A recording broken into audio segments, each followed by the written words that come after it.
Good morning, good morning, good morning, and welcome to the Great Lakes Health Radio program here on WUFO Power 96.5 FM and WUFO AM 1080. That's 1080 AM. And Waffle's over 50, I think it's like 52 years old or 55 years old. Also, you may be listening to us on one of the streaming services. So I want to say welcome and thank you so much for listening to the Great Lakes Health Radio program. And thank you for sharing your comments when you see me in the community. And remember, when I see you in the community and you mention the radio program, the first question I'm going to ask, is there a topic we've not covered that you would like to hear? So remember, I'm going to ask you that question. Before we start with our interview today is focusing on children called a health home. A health home is managing a system here within Kalida where we manage your that little person, probably up till age 18, but I'll let our guest Melanie talk about that, their medical care. Before I begin the interview, let me just start with who is Kalida? Briefly, Kalida Health, we are the hospitals. We're Buffalo General Medical Center, we're Gates Vascular Institute, we're Millard Fillmore Suburban, and Galisano Children's Hospital, formerly Oshai Children's Hospital, the Visiting Nursing Association that provides care 24 hours a day, 7 days a week.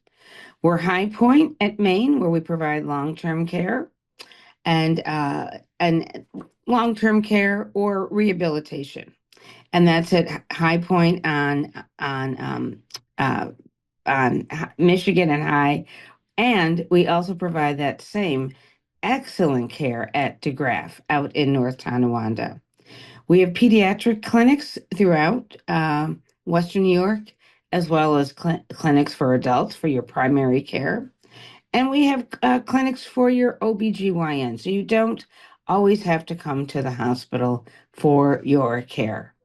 All righty, on with their program. Like I said before, the topic for today is a health home for children. And our guest is Melanie Dutchman. Melanie Dutchman, my colleague, who is a manager of pediatric community programs at the Galisano Children's Hospital. Good morning, Melanie. Good morning. Thank you for having me. Oh, I'm so glad you're here. Well, I was going to ask about care management, but Melanie is going to describe that. But Melanie, before the word health home came around, did it have another name? So if someone is listening and they're like, health home, what's that? But was there another name? Did it go by another name? It was similar to the Medicaid Service Coordination Program that was served under OPWDD, which is the Office for People with Developmental Disabilities. It was similar to that. That all changed back in, I believe, 2016, where all of the smaller agencies kind of ended that program and went into a bigger pot. Out of that, I believe, came the health homes, which are not under OPWDD, we're under the Department of Health. So we focus a little bit more on the health of the child. Mm-hmm. So then why so then so health home and care management are one and the same? Well, the health home is kind of the overarching entity. A health home is a care management service model.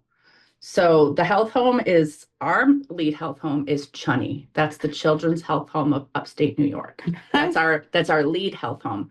They take all of the Department of Health regulations and interpret them and hand them down to us for us to follow correctly so that we can provide the very best services. We are a care management agency here at Oshai Healthy Kids, and we provide care management services. So why is it important for someone even how does this tie in with their child or their grandchild or their foster child? So why is it important and how does this service assist families? It's important because we serve the whole child or the whole family. A care manager is going to get the team the care team, which is comprised of the doctors, the specialists, teachers, parents, Teachers. obviously, and the child. We get them all on the same page. We bring the information to everybody. So everybody's working on the same information to meet the needs of the child, whatever that need might be. So say I'm the child and I'm at school 28, which I hope I'm just giving it. Hopefully, it doesn't really exist, but I'm at school. Let's say I'm at school 5,000, and I'm the child. And so what are the steps? So what do you. So I'm a parent. I'm first of all, where do I meet you or the person who's part of your team to begin to sign up for the service? So our service starts with a referral. From Referrals come from all over the place. So we often get referrals from pediatricians' offices Okay, or a specialist office, an endocrinologist, a pulmonologist, something like that. a We get them, respiratory. yep, all the different specialists. We get them from schools, from social workers or school nurses. Sometimes the parents know somebody who has the service and they call us directly.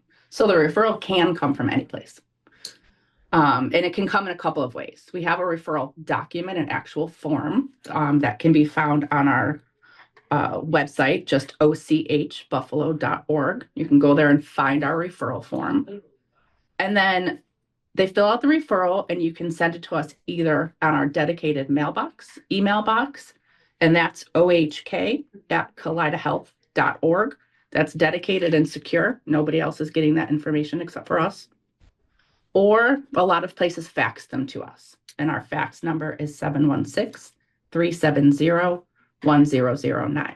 And could you say that because someone had to go get their pen? Yes. If you could say it again. 716-370-1009 is our fax number. Can they call? You can call for questions Yes. Yes. at any time, and that is our general number that rings right in my office, 716-370-1000. My pen isn't working. Say it one more time, please. 716-370-1000 is the main line for Oshai Healthy Kids. So the child is in the classroom. What would make a teacher send a referral? And do they need permission from the parent to send the referral? Yes. Everything's protected by HIPAA. So you want permission from the HIPAA parents. is Privacy. Everything's Okay. protected by medical privacy. okay. So you want permission for everything. A teacher might have a child in your class with asthma and they're struggling with their breathing and they go to the nurse and they don't have their inhaler for whatever reason. It expired. They didn't bring it. They dropped it on the bus. Whatever. So what they can do if they have a care coordinator, if they can't reach mom or dad, they're at work or what have you, they can call the care coordinator and say, we don't have the inhaler. You are the care coordinator. We are the care coordinator, care manager. You can hear them interchangeably. Okay. We here at OHK do care coordinator. And OHK is Oshai Children. Yeah. Yes. So we might be able to contact the doctor and say they need a refill on this inhaler, remind the parent to pick it up, remind the parent to bring it into school. We don't transport any medication. We would just facilitate that to make sure it happens so that child has what they need at school. There are times when children haven't yet started to receive the services that they need at school. Maybe they're young and they're just getting involved. We often attend CSE meetings. So the Committee on Special Education will go with the parents if it's the parents' first experience with it and sit with them and obtain the information that's being given. We'll take notes so that they don't forget anything. And we can help advocate. If the parents really feel like their child needs maybe a speech evaluation and they haven't had it, but they're nervous in the meeting and they forget to ask for it, we can be there to say, hey, do you want to talk about the speech evaluation that we talked about? Or can they call you and say, my child needs a speech evaluation? They can, and then we can walk them through the steps of how to do that with the school. Okay. Yes. Yes. Does the child have to be in a school with the school? Can it be a public charter or a charter school? Doesn't matter. Any school. We would be the advocate for the family and the child. So you're the advocate. Mm-hmm. Okay. Yes. What other types of whatever I remember, working in or interviewing someone years ago in this area. Are there how many, are there certain categories that the child must fit to get into the health home? Yes, there are three main qualifications. This is a children's health home, so we can serve anybody from age birth to 21. Okay. At 18, they are eligible for an adult health home, and some children, young adults at that age choose to go, and some choose to stay until they're 21. That is their choice at that time.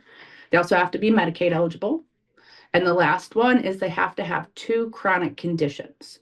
Those are chronic conditions on a very long list made by the Department of Health. Mm-hmm. So it doesn't count for things like chronic ear infections or eczema, but it would count for asthma, obstructive sleep apnea, diabetes. It's a very long list. Obesity. Correct. Obese. But if someone is obese with, or someone does have chronic asthma and they have eczema, they would then they could get the eczema treated. Of course. Yeah. So that's it. It's kind of good. Outside of the two chronic conditions, there are also a few single qualifiers. So if you are diagnosed with HIV/AIDS, you do not need another qualifier, or sickle cell disease, or serious emotional disturbance. Those types of things, you only need the one, and we can enroll. So realistically, if someone is 15 years old and they've had a child and they're in the health home, and they have a child, both of them could be going to the pediatrician. Yes. Okay. Correct. So this isn't just for one or the other. It's for both. Absolutely. Because there are lots of, young ladies out here with children and they could already be enrolled in the health home. And then if their baby has a chronic condition, they too can be enrolled. Yes. And is there a fee for this? This is completely free. It is paid for through Medicaid, and it's voluntary. So you can sign up if you think you need it. If it doesn't meet your needs, you don't have to stay. We can absolutely disenroll if you're not getting what you need. Or the other goal is graduation. The goal is not to stay with us forever. It's temporary. What do you mean? What do you mean graduation?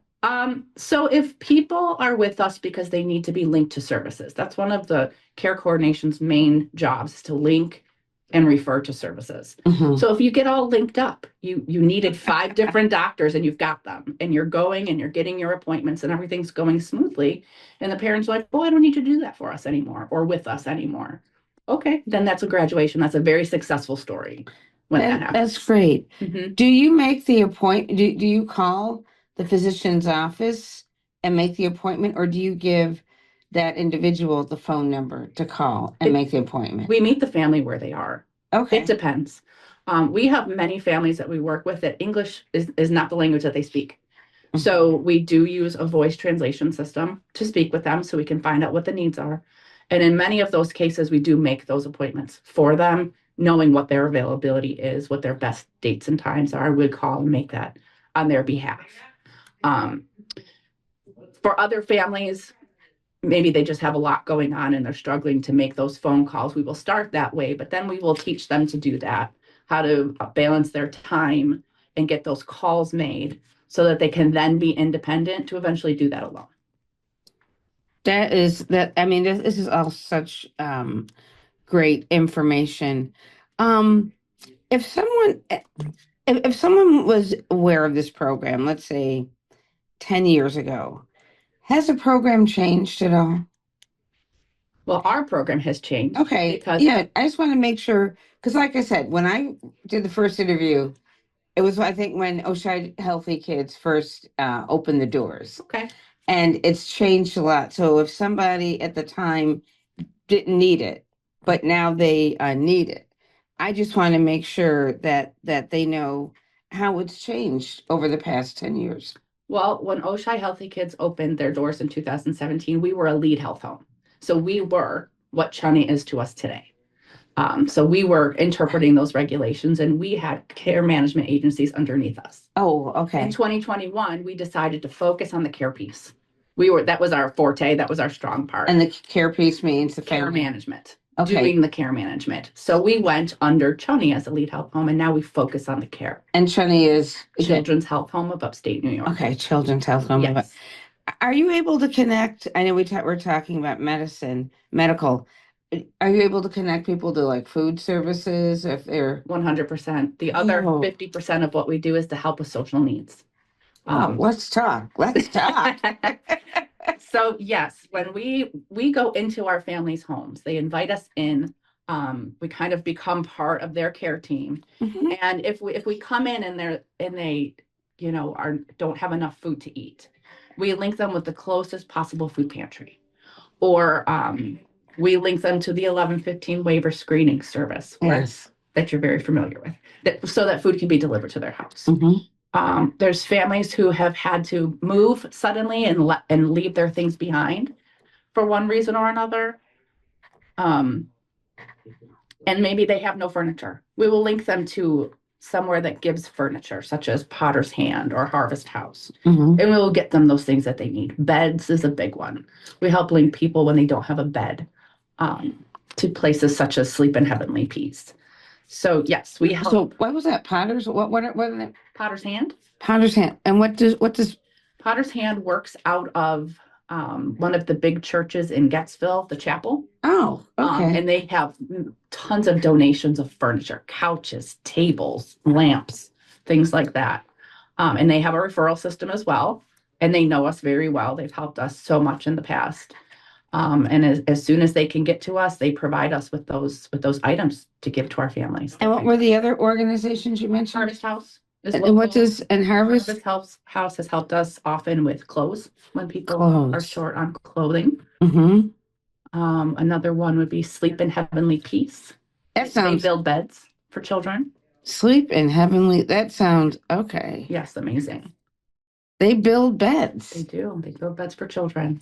So They have quite a wait, but they're an amazing service. okay. Yeah. And they deliver the bed Mhm. to the person's home. Yes. Now, what are some of the other social services you provide? Um, like I said, many food pantries we link them to. We've gone in place if families really can't get out for one reason or another. They have a sick child at home. We have gone to the food pantry in their place, grabbed the food and brought it to them in the past, things like that. Okay. All right. I'm gonna leave that thought, but I'm gonna okay, so how does someone apply For our services, for your services? so it would go back to that referral form. They can go online. They can go online. And how do they find you online? They can go online to ochbuffalo.org. OCH Buffalo, all one word, Yes. .org. And just search for Oshai Healthy Kids. Hear that? Oshai Healthy Kids. And then our referral form would be there. And referral. Many of the local doctor's offices, providers already have our referral. Mhm. And they do it that way. You can also just call that main number that I said earlier, 370-1000. Sometimes when parents are referring directly, that's the way they'll do it. And they'll just give me the information and we can get started.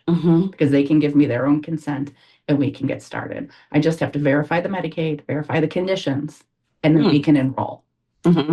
Enrollment, sometimes it's immediate, sometimes it's a few months down the road, depending on staffing. If we're not fully staffed, sometimes there's a bit of a wait. But once we have a coordinator available to take a new case, one of us will go out and meet the family at their home. If they're not comfortable with that, it can be a designated community location, a Tim Hortons, a McDonald's. Or the church, ministers can refer. Absolutely. And you can meet somebody right there. Any place that they're the church. Most often it's the home. They invite us in. Do they? Okay. We fill out the enrollment packet together. We take some preliminary information, and then we come back to the office and assign it to a coordinator, and they take it from there. And that's my new space, right? Yes. And those are the ladies All and, around you. and gentlemen who sit in. Okay. Yes. All right. Now I have a better understanding of what everyone is doing. Yes.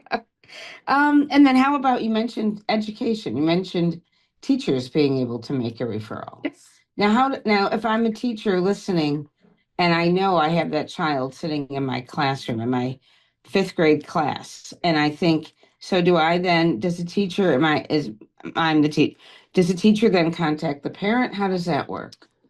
Yeah, the teacher would contact the parent or talk to the team at school, the social worker, the nurse. Let the parent know what they know about the program, ask them if they're interested, if I can share. They're basically sharing their name and date of birth with us. And then we will call the parent and explain the program and find out if they're interested. Is there anything similar for the parent? There's adult health home services. Do we have it at We Collider? do not have it at Kaleida Okay. yet. It's a Yet. dream. We're not there yet. Okay. But yes, if anybody has a parent, and we do often tell the parents if we find that it would help, we give them the information for adult health homes. You can go online instead of Chunny, which is the Children's Health Home of Upstate New York. It's Honey, just Health Home of Upstate New York. Honey, So H-O. HHUNY. Oh, you know what? That's how I would spell it again. H Health Home UNY, Upstate New York. So not Dot- honey. .org. .org. So not honey is in this what you put in your tea. Yeah. It's HHUNY.org. Correct. Oh gosh, I would have started this conversation differently. This is great, and they can help the parent Yes. with some of the same With their own needs. Yes. with their own needs. So this way, we have the entire family healthy. Correct. They take care of their own needs, their own health. They're more available to take care of that of their children if that's a need. Yes. Mm-hmm. Well, I know we do have we have a few minutes. We have time. Is there anything you want to share of a question I haven't asked? Let's have an example. So okay. So I'm the teacher, and I notice the child's clothes are dirty, and they seem to be sleeping at the desk and have difficulty breathing, or they just don't seem quite what would I call the parent? What kind of referral might something like that be? I'm sure they would first speak to the school nurse about that. Okay, the school nurse. All right. To see what is going on, what they know. Mm-hmm. If they are aware that there's asthma there or something like that, and they don't have what they need, they might turn to us for a referral. Mm-hmm. But most of those things are taken care of at the school. We're just there to support if the school isn't able to reach the family for whatever reason. So can the nurse fill out the form, or does the nurse have access to the Anybody. form? Anybody can fill out the form. The teacher, the nurse, the social worker, anybody. Are the nurse and the social worker at the school made aware of do they know about this? Many schools do, but often we meet people at schools and like, we didn't know you existed. And then we give them a pile of our cards and a stack of our referrals. And that's kind of how we build our program out. Mm-hmm. Our care coordinators have to provide a certain number of services per month. And one of those services is a face-to-face interaction with the child. Mm-hmm. So often our coordinators will go out to the schools to have that face-to-face so they can observe them in class. Mm-hmm. Or they can meet with them with the social worker or what have you. And that's where some of the schools never knew that we existed as a service, and get pretty excited that, they're like, oh, I can think of somebody who really needs this. So we make sure they have a copy of our referral. Only because I used to be a health nurse at St. John Baptist Church. Have you ever spoken to any of the nurse organizations within the Baptist Church? I don't believe so, no. Because that's a whole nother area. I mean, or the ministers. I mean, this is huge. Yes. It's not only is it the health of your child, when trained properly, they can also provide with honey, HHUNY, for the health of the adult. Correct. Because if you're not healthy, you can't go to school, you'll struggle going to work, you may or may not be able to go to church, you may not be able to eat, to eat properly because you don't feel well. Just so many things are tied in with good health. I have gone out when requested to educate different groups of people on the service. I'm always happy to do that. Oh, well, don't tell me that.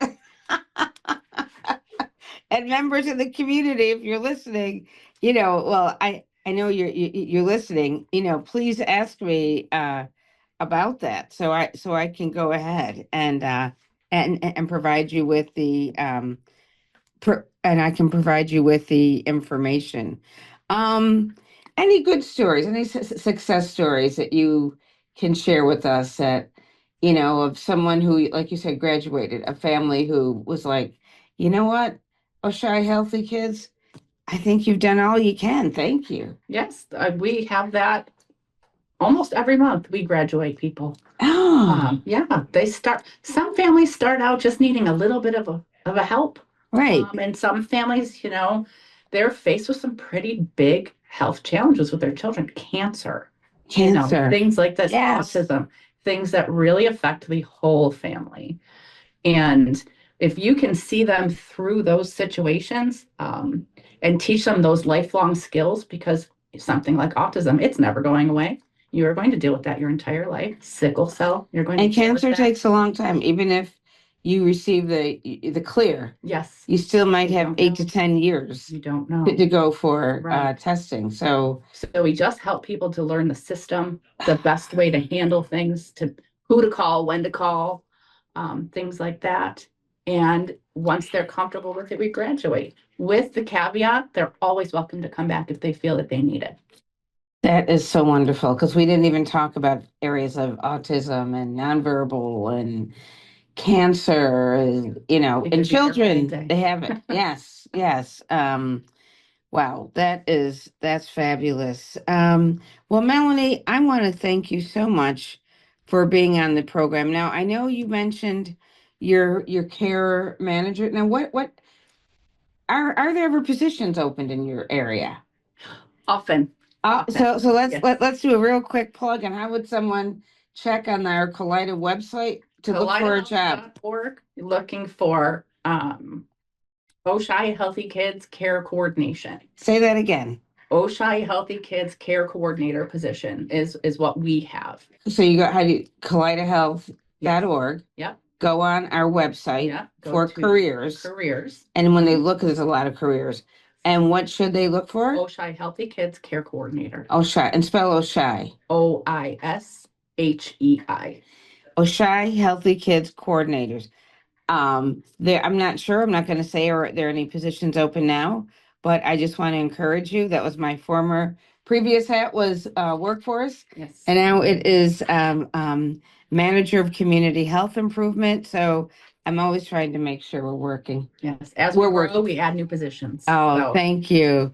And Melanie Dushman, manager pediatric community pediatric community programs at Galisano Children's Hospital.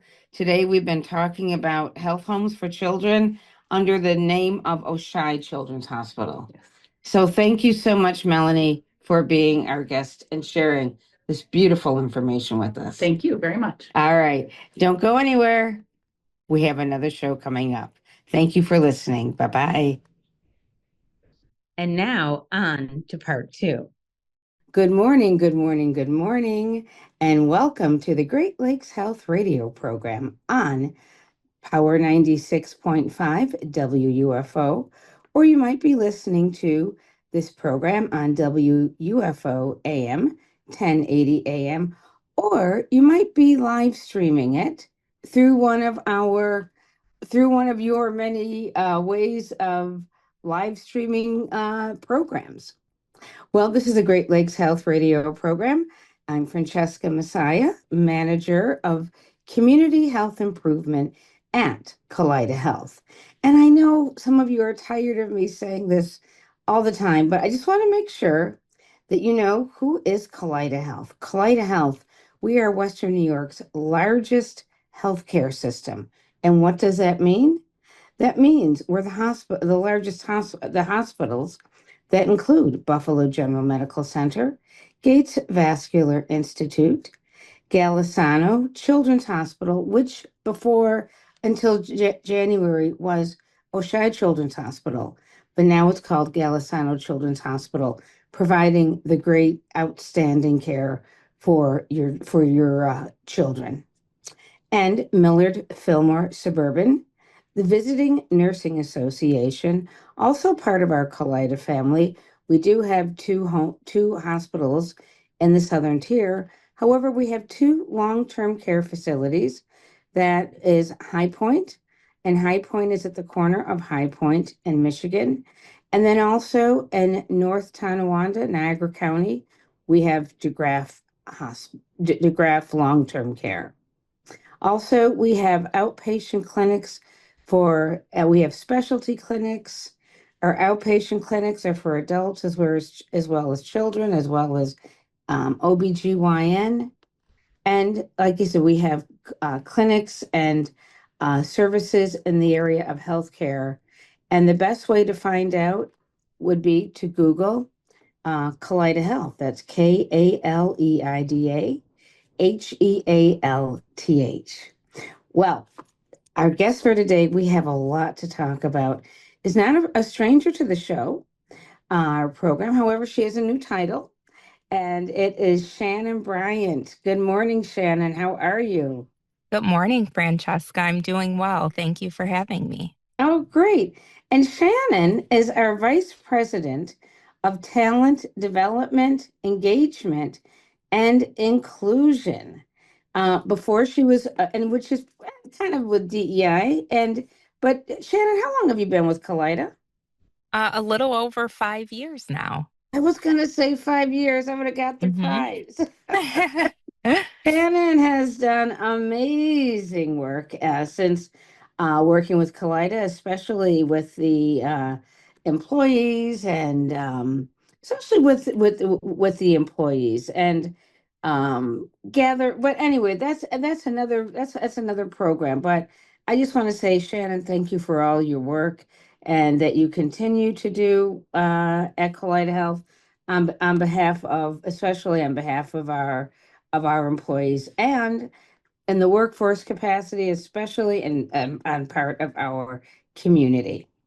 Oh, well, thank you, Francesca. I Mm. appreciate those kind words. And it Oh, truly is wonderful to be able to work with you and the rest of the Kaleida Health team.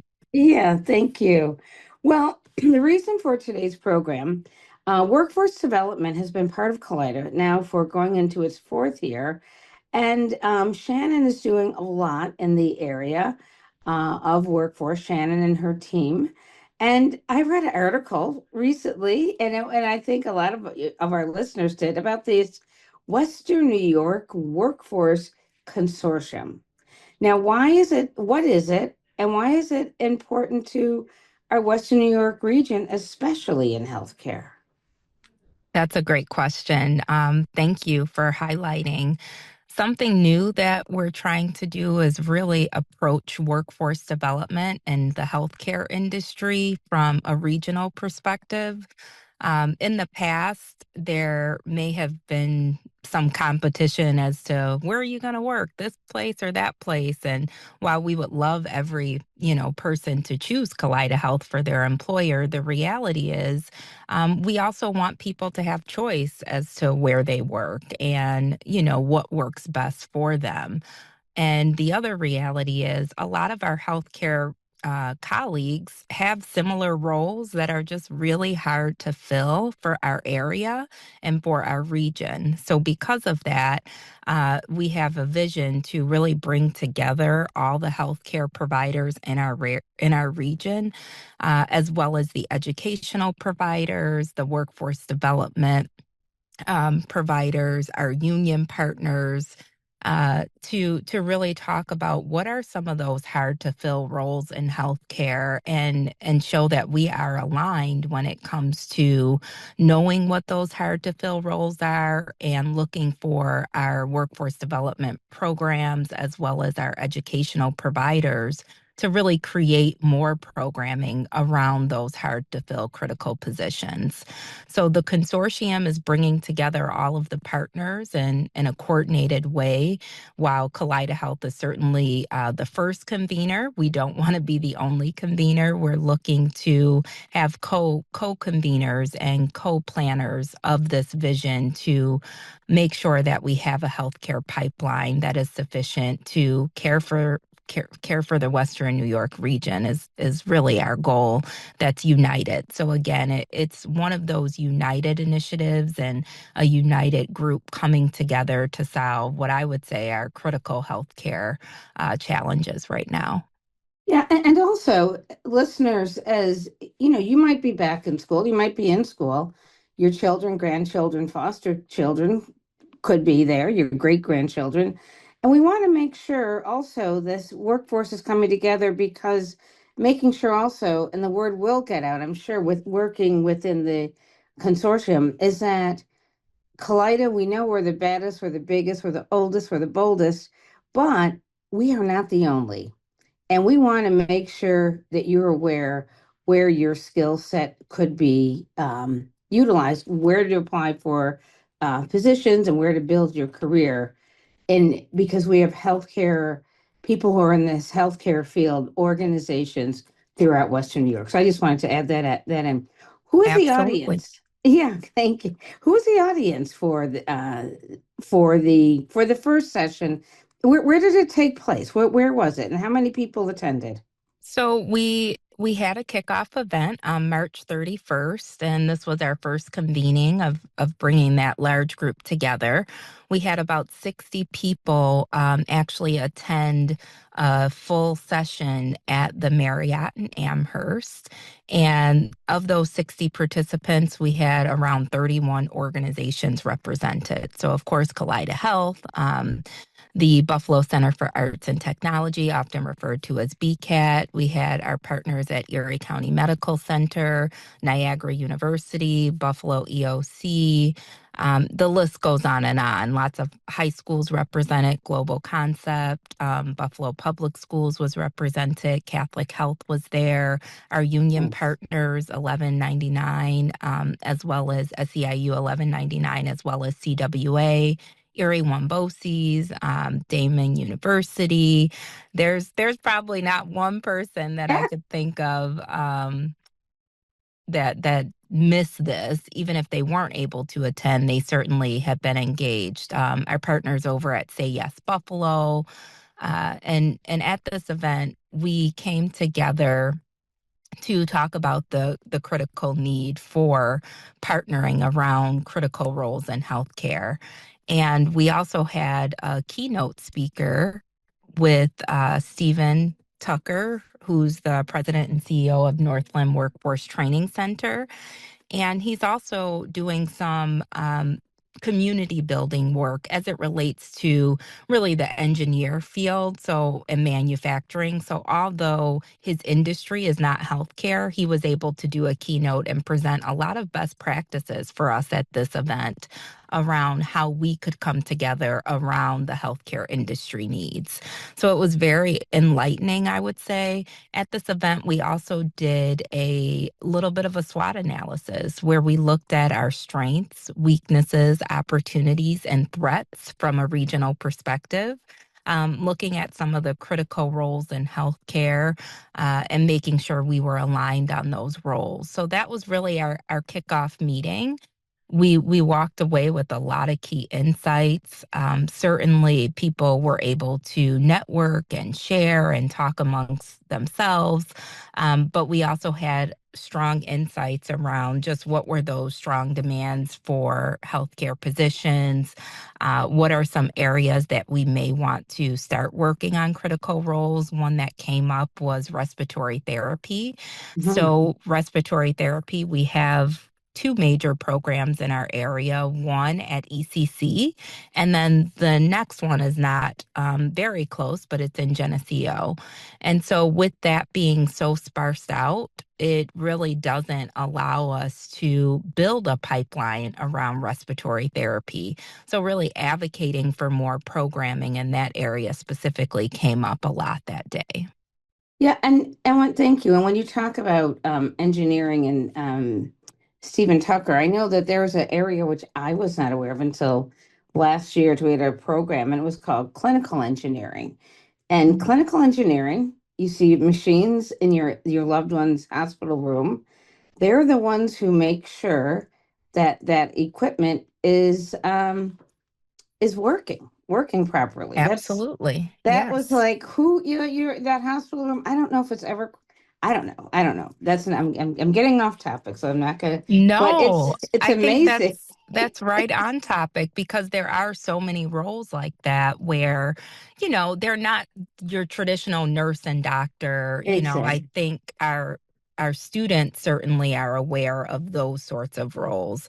But when it comes to some of those more detailed roles like clinical engineering, respiratory therapy, Right. surge techs, all the different ultrasound, CT techs, sterile processing techs, all of those positions aren't really talked about enough. So this work that we have to do in our region, certainly building programming, but also building interest with students, looking definitely even as low as sixth grade, all the way up until high school, certainly. But really trying to tell people, what do those roles do in the hospital? Why are they important? And what certifications would be needed for those roles. A lot of times, the positions I mentioned are right around the 2 year mark for Right. certifications, Yeah. which is it's really hopeful if you're a young person looking for a career path. This might be your starting place into healthcare.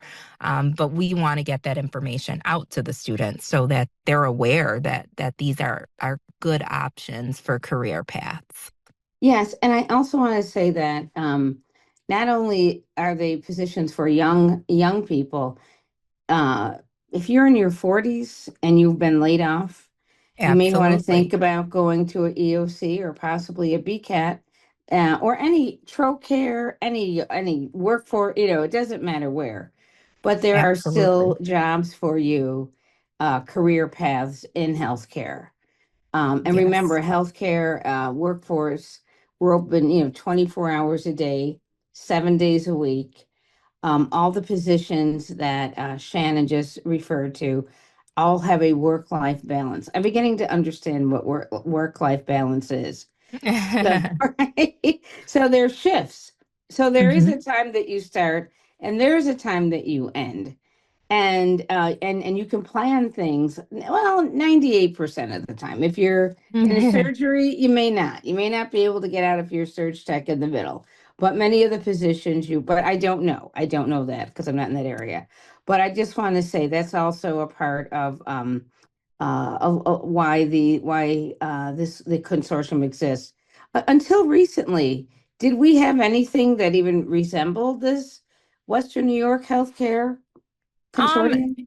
there may have been some stop and starts in our community, to be honest. But I don't know that there's been a consistent coordinated effort. And so that's what we're trying to do. As leaders in healthcare at Kaleida Health, this area is really no different. We've really taken on that leadership role. But again, it's meant to be co-visioned and co-designed. So while we may be starting it, again, not trying to have ownership of it, but really trying to engage the rest of our region around it and do so on a consistent basis so that it doesn't fall off the radar. It really picks up momentum if we can have those consistent meetings and gatherings. So our plan is to meet on a monthly basis. After that kickoff meeting, we'll be having our first official meeting that's not an event on May 7th. So that meeting will consist of an in-person opportunity, but also virtual for those who cannot um, join in person.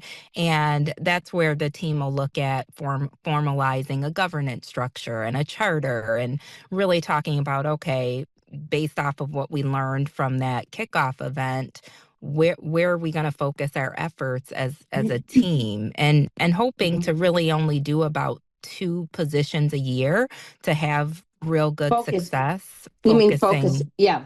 And not hiring two people, but focusing on two areas. Exactly. Two positions. Yes. Mm-hmm. Mm-hmm.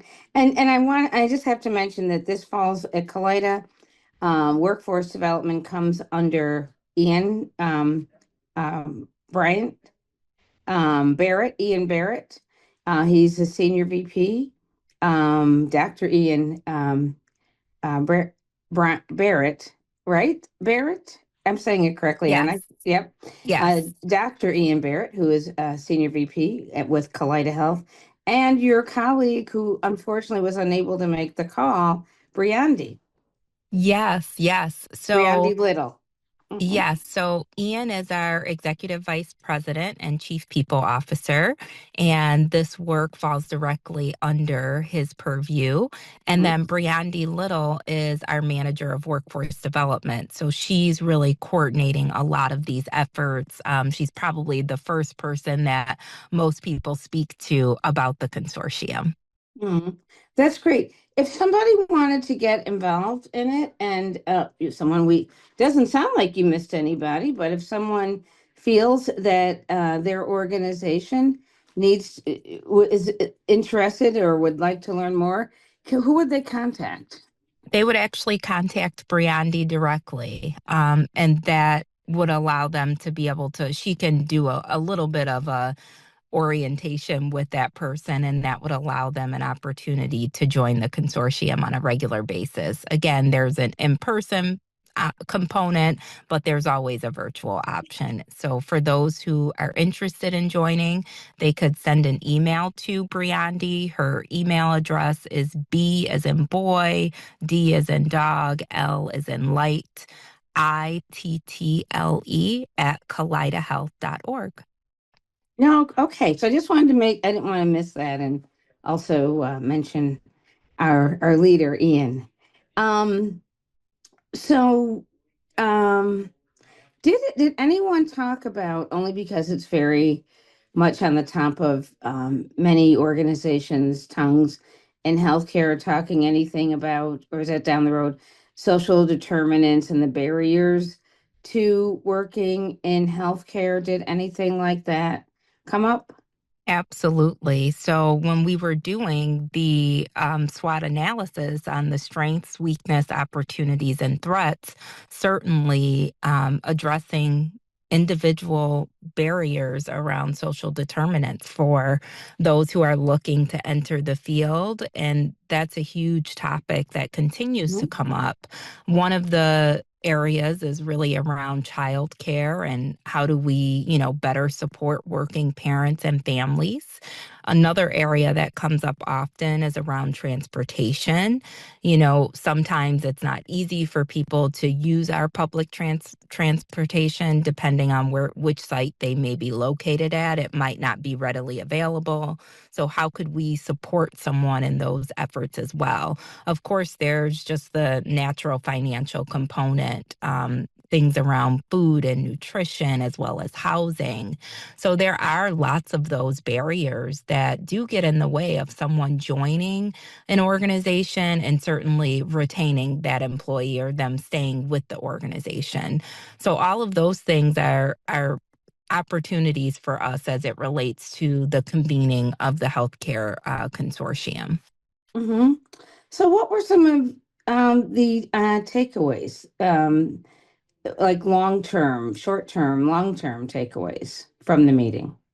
Yeah, well, the biggest one is that everyone felt and agreed we definitely need a consortium like this. So having a formal group get together, everyone agreed on a good idea for that. Long term, also looking at how do we keep our executives throughout the region engaged in these efforts.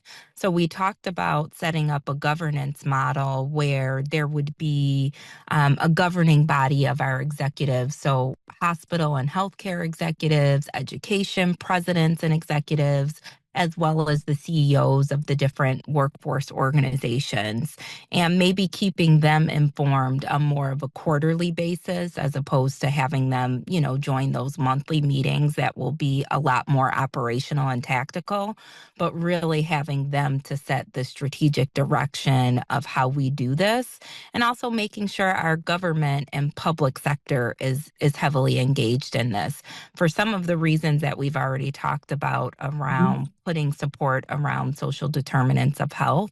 We're certainly going to need our public sector engaged in those efforts and helping to support some of those gaps as it relates to SDOH needs. So really thinking of that long-term vision of having that sort of a governance model with the consortium.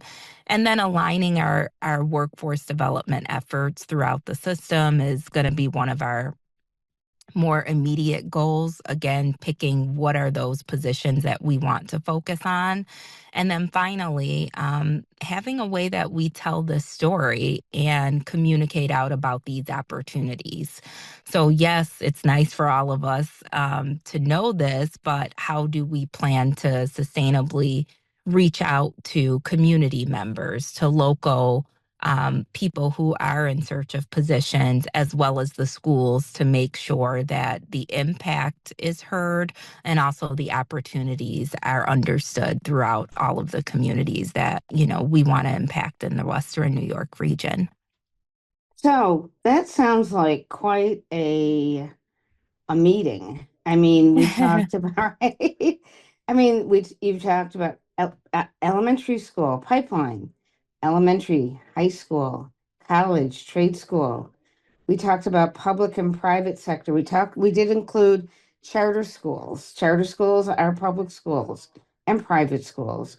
We talked about long term. We talked about jobs, which ones are most important, rolling them out two at a time, which is great.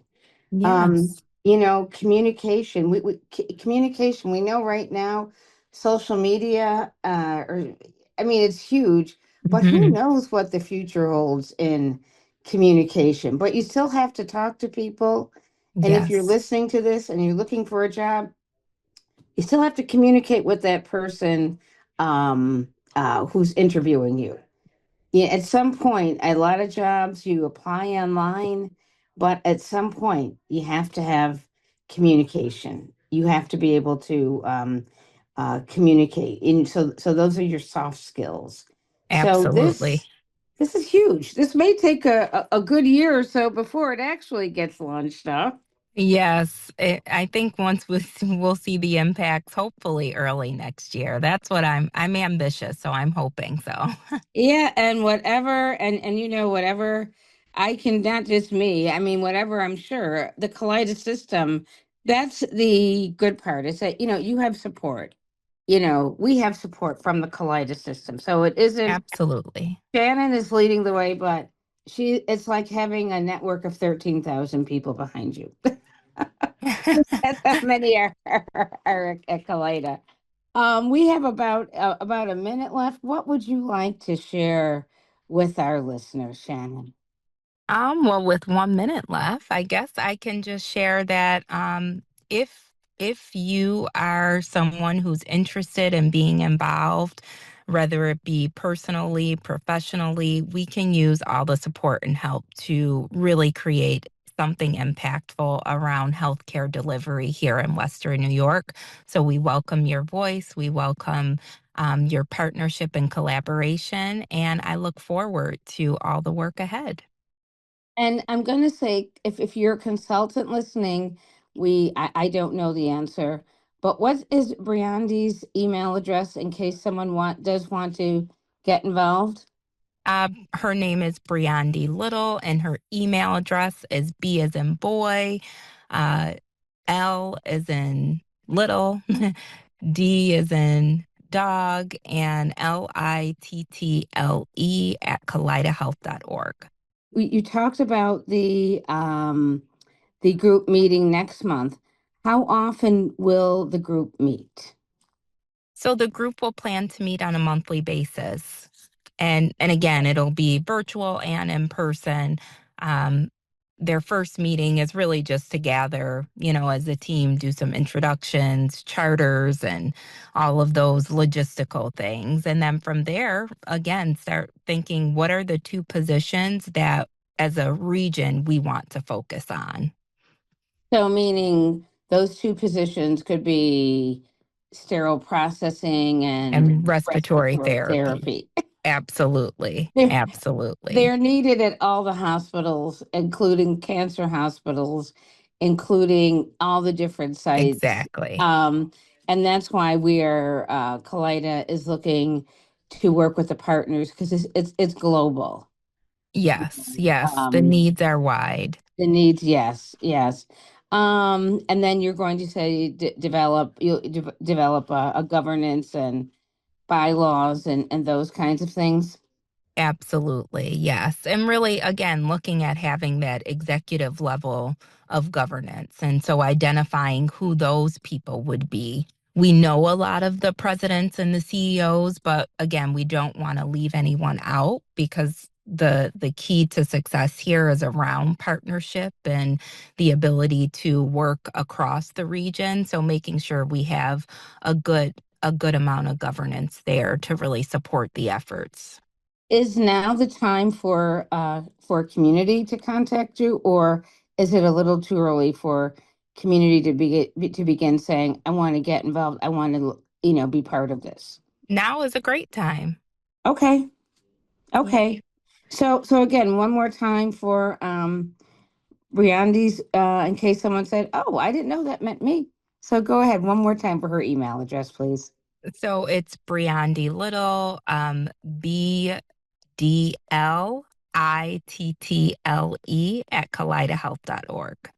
Thank you. And Shannon, thank you so much. I think in about another five or a good 4 or 5 months, I'll be bringing you back to see how this is going because this is so exciting. Or maybe you and Ian and Brianna, the three of you. But I think this is something that the community needs to be made aware of because this is helping our Western New York community. So thank you again. Thank you so much for having me and for all the work that you do with this show. Oh, you're welcome. Thanks, Shannon. Have a good day. You too. Bye All right. bye. Bye bye.